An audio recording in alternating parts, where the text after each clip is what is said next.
आपका स्वागत है अपने प्यारे से YouTube channel real education class 10th में। मैं आशा करता हूं दोस्तों आप सभी अच्छे होंगे और अपना पढ़ाई अच्छे से कर रहे होंगे।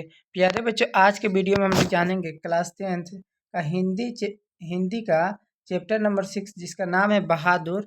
आज इसका हम लोग ऑब्जेक्टिव क्लास करेंगे। ठीक है प्यारे बच्चों, इसमें 30 ऑब्जेक्टिव क्लास रहेंगे, जो 30 ऑब्जेक्टिव क्वेश्चन रहेंगे जो आपके बोर्ड एग्जाम 2026 के लिए बहुत ही महत्वपूर्ण है। तो प्यारे बच्चों, आप इस सेशन को शुरू से लेकर अंत तक जरूर से बने रहिएगा। अगर आप हमारे चैनल पर नए हैं, इस चैनल को एक सब्सक्राइब करके एक प्यारा सा इस वीडियो को लाइक कर दीजिए और अपने दोस्तों के पास ज़्यादा से ज़्यादा इस क्लास को शेयर कीजिए। आइए प्यारे बच्चों, अब बिना देर किए हम क्लास को स्टार्ट करते हैं।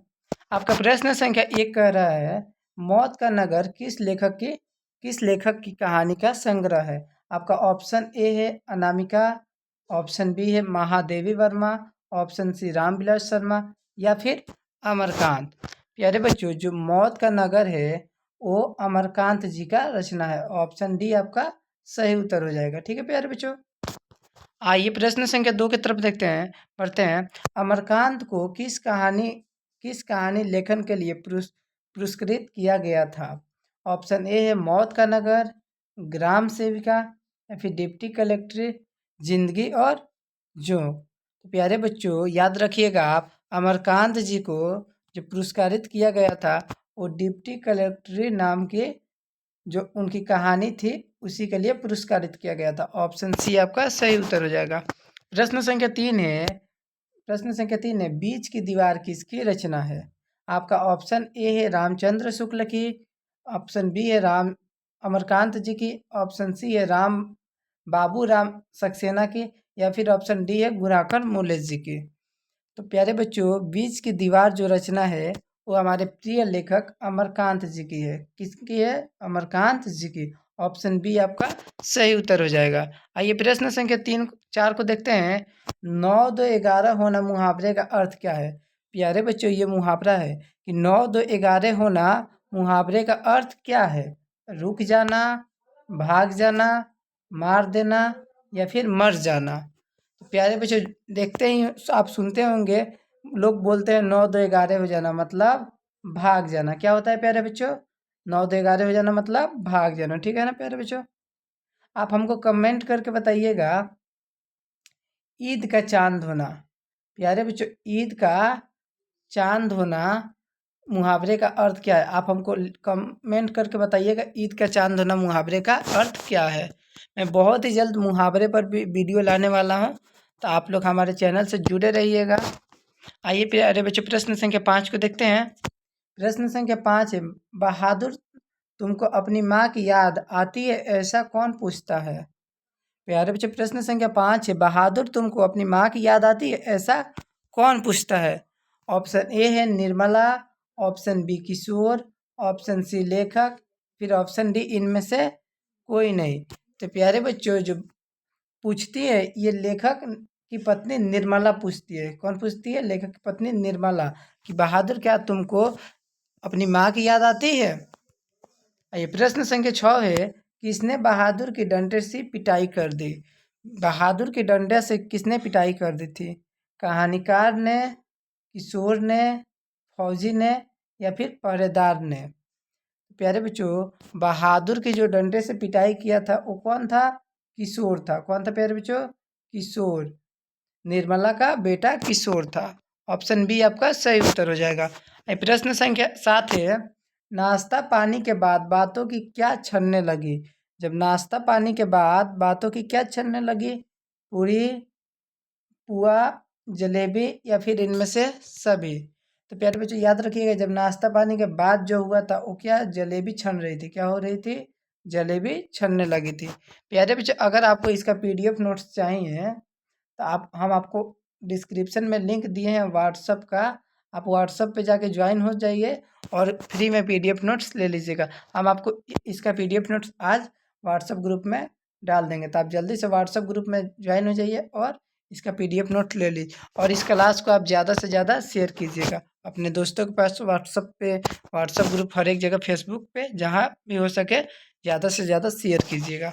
आइए प्रश्न संख्या 8 को देखते हैं। बहादुर शीर्षक कहानी की कहानीकार कौन है। प्यारे बच्चों प्रश्न पूछा है, बहादुर शीर्षक कहानी के कहानीकार कौन है? अमरकांत जी, राजेंद्र यादव, कमलेश्वर या फिर ज्ञान रंजन? तो बहादुर शीर्षक कहानी के जो लेखक है वो अमरकांत जी हो जाएंगे। अपने प्यारे लेखक अमरकांत जी हो जाएंगे। ऑप्शन ए आपका सही उत्तर हो जाएगा। प्रश्न संख्या 9 है, निर्मला कौन थी? प्यारे बच्चे निर्मला कौन थी पूछा है क्वेश्चन में। ऑप्शन ए है कहानीकार की नौकरानी, कहानीकार की बहन, कहानीकार की पत्नी या फिर कहानीकार की मौसी। तो प्यारे बच्चों आपको मालूम है निर्मला कौन थी? आइए जानते हैं निर्मला कौन थी। निर्मला कौन थी? कहानीकार की पत्नी थी। ठीक है ना प्यारे बच्चों, याद रखिएगा निर्मला कहानीकार की पत्नी थी। ऑप्शन सी आपका सही उत्तर हो जाएगा। आइए प्रश्न संख्या 10 को देखते हैं। बहादुर कहाँ से भागकर आया था? पूना से, इंदौर से, पटना से या फिर नेपाल से? प्यारे बच्चे जब उसकी माँ ने, बहादुर की माँ उसको जब मारी थी भैंस के लिए, क्या किया था कि बहादुर भैंस को बहुत मार दिया था, तो उसकी माँ बहादुर को बहुत मारी, तो बहादुर क्या कर गया? भाग गया, घर छोड़कर ही भाग गया। तो वह नेपाल से आया था। ऑप्शन डी आपका सही उत्तर हो जाएगा। ठीक है प्यारे बच्चों, आइए प्रश्न संख्या 11 को देखते हैं। कहानीकार के लड़के का नाम था किसलय, कासु, केसु या फिर किशोर? कहानीकार के लड़के का नाम क्या था? तो कहानीकार के लड़के का नाम क्या था? किशोर था। ऑप्शन आपका डी सही उत्तर हो जाएगा। ठीक है प्यारे बच्चे, याद रखिएगा किशोर नाम था कहानीकार के बच्चे का। फिर प्रश्न संख्या 12, बहादुर कौन था? ऑप्शन ए है कहानीकार का चपरासी, पहरेदार, नौकर या फिर फौजी? तो बहादुर जो था वो क्या था? घर का नौकर था। ऑप्शन सी आपका सही उत्तर हो जाएगा। अगला प्रश्न है, अमरकांत जी ने स्वाधीनता संग्राम में भाग कब लिया? अमरकांत जी ने स्वाधीनता संग्राम में भाग कब लिया? 1943 में, 1941 में, 1942 में या फिर 1939 में? याद रखिएगा अमरकांत जी जो थे वो जो स्वाधीनता संग्राम में 1942 ईस्वी में भाग लिए थे। कितना में? 1942 में। ऑप्शन सी आपका सही उत्तर हो जाएगा। अगला प्रश्न है, अगला प्रश्न है, बहादुर पर कितने रुपए की चोरी का इल्जाम लगाया गया था? ऑप्शन ए है 10 रुपये, ऑप्शन बी है 11 रुपये, ऑप्शन सी 12 रुपये, ऑप्शन डी 13 रुपये। तो बहादुर पे जो उसके रिश्तेदार, बहादुर निर्मला के रिश्तेदार जो आए थे वो बहादुर पे 11 रुपये का इल्ज़ाम लगाए थे। ठीक है ना, याद रखिएगा इल्ज़ाम 11 रुपये का लगाए थे। ऑप्शन बी आपका सही उत्तर हो जाएगा। अगला प्रश्न है, बहादुर अपने घर से क्यों भाग गया था? हम आपको अभी बताए थे। ऑप्शन ए है गरीबी के कारण, माँ की मार के कारण, शहर घूमने के लिए या फिर भ्रमवश के कारण। तो देखिए बच्चे, जब वो क्या किया था, अपने भैंस को बहुत मारा था, तो उसकी माँ गुस्सा हो गई और गुस्सा होकर बहादुर को मारी, तो इसलिए क्या हो गया? बहादुर घर छोड़ के अपना भाग गया। तो ऑप्शन बी में देखिए, माँ की मार के कारण क्या हो गया था? बहादुर घर छोड़ के भाग गया था। ऑप्शन बी आपका सही उत्तर हो जाएगा। अगला प्रश्न है, रिश्तेदार की पत्नी कितने रुपए खो गए थे? रिश्तेदार की पत्नी के कितने रुपए खो गए थे? 11 रुपये, 50 रुपये या फिर 20 रुपये, 100 रुपये? तो रिश्तेदार की जो पत्नी के जो पैसे खो गए थे कितने? 11 रुपये खो गए थे। कितने? 11 रुपये। याद रखिएगा 11। ऑप्शन ए आपका सही उत्तर हो जाएगा। अगला प्रश्न है, रुपए खोने का प्रपंच किसने रचा था? जब रुपए खो गए थे तो इसका प्रपंच किसने रचा था? कहानीकार के मित्र ने, कहानीकार के भाई ने, कहानीकार के रिश्तेदार ने या फिर कहानीकार के साले साहब ने? तो रुपए खोने का प्रपंच कहानीकार के रिश्तेदार ने, जो उनके घर आए थे मेहमान, वही क्या किए थे? ये सब नाटक किए थे। ऑप्शन सी आपका सही उत्तर हो जाएगा। अगला प्रश्न है, जहाँ प्रतिष्ठा नहीं होती वहाँ क्या रहना? यह बात किसके मन से उत्पन्न हुई? जहाँ प्रतिष्ठा नहीं होती वहाँ क्या ही रहना? यह बात किसके मन से उत्पन्न हुई? किशोर की, निर्मला के, बहादुर के या फिर लेखक की? देखिए प्यारे बच्चों, इस कहानी में बताया गया था बहादुर ऐसा कर रहा है जहाँ पे प्रतिष्ठा नाम की कोई चीज़ ही नहीं होती, जहाँ पे हमारी कोई इज्जत ही नहीं है, तो वहाँ क्या ही रहना। तो ये कौन कहा था? बहादुर कहा था। जब उस पे बिना चोरी का इल्ज़ाम लगा, मतलब बिना चुराए ही चोरी का इल्ज़ाम लग गया, तो क्या किया? वो ऐसा बोला कि जहाँ प्रतिष्ठा नहीं है, जहाँ पे इज्जत नहीं मिल रही है, वहाँ पे रहना भी ठीक नहीं है। आइए प्रश्न संख्या 19 से, बहादुर लेखक के घर से अचानक क्यों चला गया? ऑप्शन ए दूसरी नौकरी मिल जाने के कारण, माँ की याद आने के कारण, स्वयं के प्रति लेखक तथा उनके घर वाले में आए व्यवहार परिवर्तन के कारण, या फिर उपयुक्त सभी। देखिए प्यारे बच्चों, बहादुर क्या कर रहा है? जब मैं चोरी किया ही नहीं हूँ तो मेरे पर कैसे इल्ज़ाम लग जाएगा? तो ये कौन? लेखक भी इल्ज़ाम लगाए थे, लेखक की पत्नी भी और लेखक के रिश्तेदार भी। देखिए क्या, स्वयं के प्रति लेखक तथा उसके घर वाले के व्यवहार में आए परिवर्तन के कारण। घर वाले बहुत ही अच्छे थे वो, पर बाद में जाके वो क्या हो गए? वो नाटक करने लगे, तो इसलिए लेखक चला गया। ऑप्शन सी आपका सही उत्तर हो जाएगा। आइए प्रश्न संख्या 20 से, बहादुर कहानी में के लेखक अमरकांत का जन्म कब हुआ था? 1920 में, 1925 में, 1930 में, या फिर 1935 में? बहादुर अमरकांत के जो लेखक थे, बहादुर कहानी के जो लेखक अमरकांत जी थे, उनका जन्म पूछा है। तो उनका जन्म याद रखिएगा प्यारे बच्चों, 1925 में हुआ था।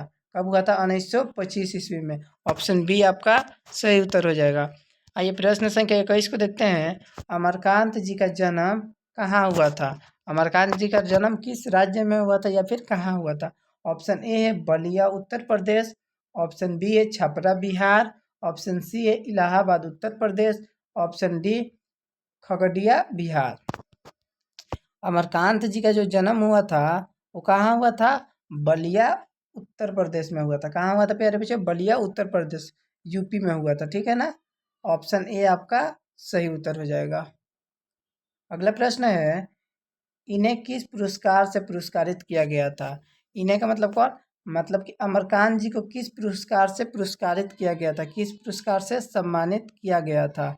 ऑप्शन ए पद्म भूषण का पुरस्कार, साहित्य अकादमी पुरस्कार, भारत रत्न, या फिर इनमें से कोई नहीं। तो उनको किसके?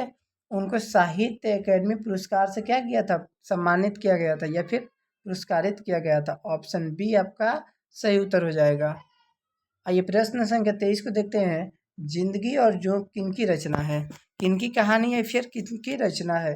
प्रेमचंद्र जी की, सुदर्शन जी की, महीप सिंह की, या फिर अमरकांत जी की? तो जिंदगी और जोंक पूछा है, तो जिंदगी और जोंक किसकी रचना है प्यारे बच्चों?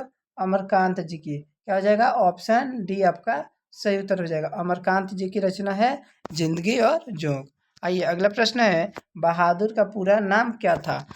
खुश बहादुर, दिल बहादुर, कुल बहादुर और गुल बहादुर। प्यारे बच्चों, बहादुर का जो पूरा नाम था वो नाम था दिल बहादुर। क्या प्यारे बच्चों? दिल बहादुर नाम था बहादुर का पूरा नाम। तो ये आपका सही उत्तर हो जाएगा। ऑप्शन बी सही उत्तर हो जाएगा, दिल बहादुर। आइए अगला प्रश्न है, निर्मला आंखों पर क्या रखकर रोने लगी? निर्मला आंखों पर क्या रखकर रोने लगी? रुमाल, हाथ, आंचल, या फिर इनमें से कोई नहीं। तो निर्मला जो लेखक की पत्नी थी, वो क्या करने रोने लगी? क्यों रोने लगी? नहीं, पूछा है इसमें आंखों पर क्या रख के रोने लगी। तो आंखों पर क्या रखी थी? आंचल अपना रख ली थी और रोने लगी, रोने का नाटक करने लगी। ठीक है ना? तो ऑप्शन सी आपका सही उत्तर हो जाएगा। ये प्रश्न संख्या 26 को देखते हैं। लेखक के घर में किसकी नितांत आवश्यकता थी? नौकर की, चापलूस की, चप चपरासी की, या फिर पहरेदार की?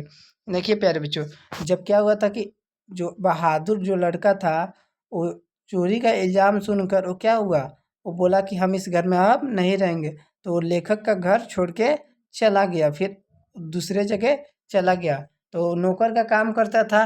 तो फिर अब पूछा लेखक के घर में किसकी आवश्यकता थी? तो किसकी हो गई थी? लेखक नौकर की ही आवश्यकता थी। जब बहादुर नहीं था तो फिर से दूसरे नौकर की जरूरी पड़ेगी ही पड़ेगी। तो ऑप्शन ए आपका सही उत्तर हो जाएगा। प्रश्न संख्या 27 से, प्रश्न संख्या 27 से, माँ के डर से लड़का रात भर कहाँ छिपा था? लड़का का मतलब बहादुर, बहादुर कहाँ छिपा था? ठीक है ना? पूछा है माँ के डर से बहादुर कहाँ छिपा था? पहाड़ों पर, जंगलों में, पड़ोसी के घर में, या फिर विद्यालय में?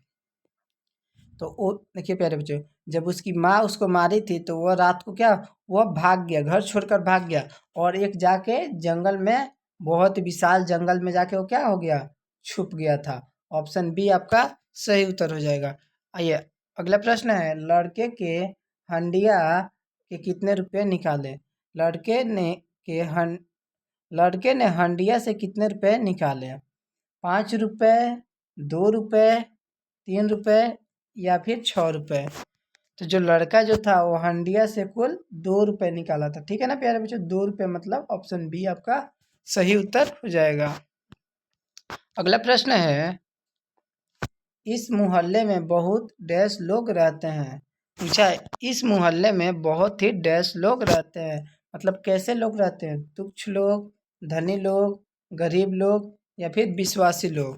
तो इस मोहल्ले में पूछा है, इस मोहल्ले में कैसे लोग रहते हैं? तो इस मोहल्ले में तुच्छ लोग रहते हैं। ठीक है ना, यहाँ पे क्या भराएगा? तुच्छ भराएगा। तुच्छ मतलब कुछ लोग रहते हैं। ठीक है, ऑप्शन आपका ये सही हो जाएगा।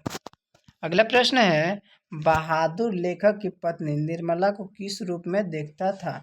जो बहादुर था वो लेखक की पत्नी निर्मला को किस रूप में देखता था? देवी के रूप में, बहन के रूप में, भाभी के रूप में या फिर माँ के रूप में? तो जो बहादुर था वो निर्मला को, लेखक की पत्नी को अपनी माँ के रूप में देखता था। कैसे प्यारे बच्चों? माँ के रूप में, क्योंकि वो तो माँ को अपना छोड़ के चला आया था, तो इसलिए वो क्या, माँ के रूप में उसको देखता था। ये देखिए प्यारे बच्चों, ये आपका 30 ऑब्जेक्टिव क्वेश्चन थे। आप हमको बताइएगा 30 में कुल कितने क्वेश्चन को आप सही किए हैं। ठीक है ना, कमेंट करके बताइएगा कि आपका कुल कितना प्रश्न सही हुआ है और आप कितना याद कर चुके हैं।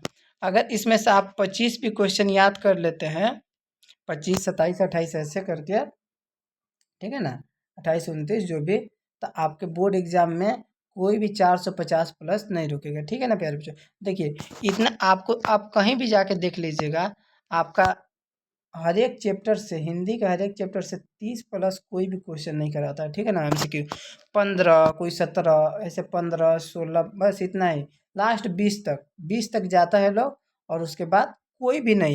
कितना भी नामियर क्लास होगा, आपको लास्ट 18-20 तक ही ऑब्जेक्टिव क्वेश्चन दिखाएगा। देखिए इसमें हम आपके लिए 30 ऑब्जेक्टिव क्वेश्चन लाए हैं। ठीक है ना प्यारे बच्चों, ये जो बहुत ही अच्छा था।